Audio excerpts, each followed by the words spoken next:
बिस्मिल्लाहिर्रहमानिर्रहीम।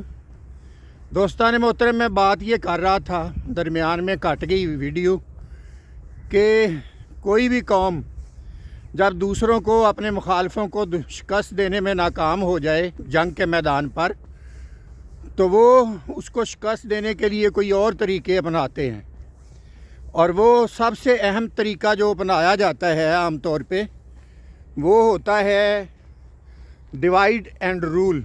लोगों को तकसीम करना, ग्रोहियत, उस कौम के, अपनी मुखालिफ कौम के अंदर ग्रोहियत पैदा कर देना।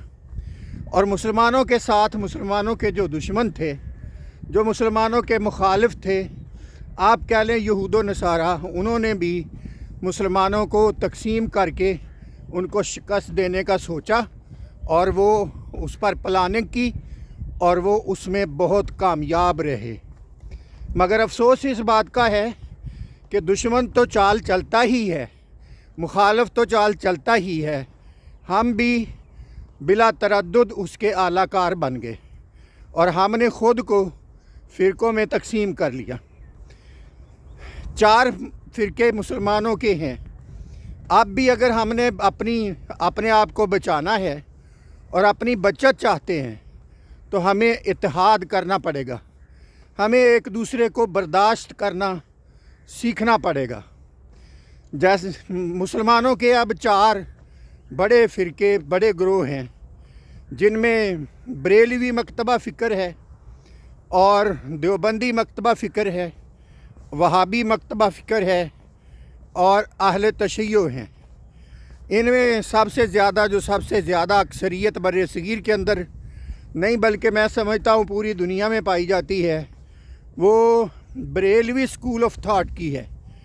यानी उस तर्ज़ पे सोचने वाले लोगों की है जिस तर्ज़ पे बरेलवी सोचते हैं, या आप कह लें कि साहबान तसव्वुफ़ की तादाद है। उसके बाद देवबंदी, उसके बाद अहले तशय्यो और अहले हदीस हैं।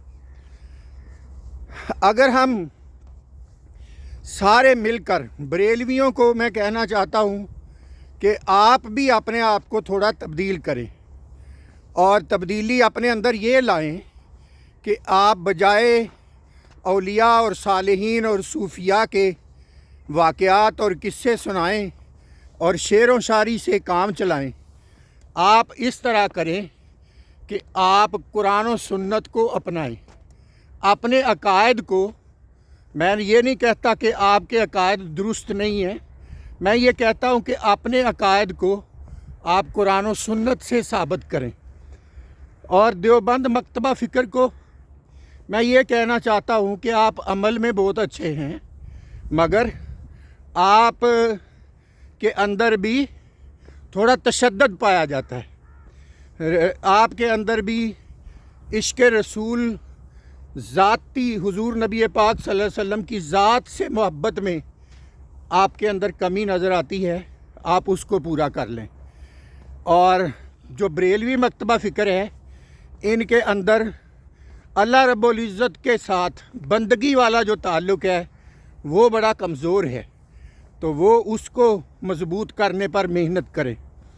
और जो अहले हदीस या वहाबी मकतबा फ़िक्र है, उनको मैं कहना चाहूँगा कि आपके अंदर इंतहा दर्जे का तशद्दुद पाया जाता है। वो ये समझते हैं कि हदीस को और कुरान को सिर्फ़ हम ही जानते हैं, हम ही पढ़ते हैं, हम ही सुनते हैं, हम ही समझते हैं। बाकी जो हैं वो किस्से कहानियाँ समझते हैं, किस्से कहानियाँ हैं, और अपने मन गढ़ तसव्वुरात पर और अपनी राय पर उन्होंने अपने मसलक को कायम किया हुआ है। ऐसा नहीं है। दूसरों को भी मुसलमान तस्लीम करें, दूसरों के मतलब अच्छी सोच सोचें। हर बात पर, हर जगह पर, हर काम पर शिरक का फतवा जो है लगाना शुरू किया हुआ है हमने, उसमें उसको ख़त्म करें। कोई मुसलमानों के अंदर कलमा पढ़ने वाला शख्स शिरक नहीं करता, सिर्फ़ हर चीज़, किसी का सोचने का अंदाज़ मुख्तलिफ है।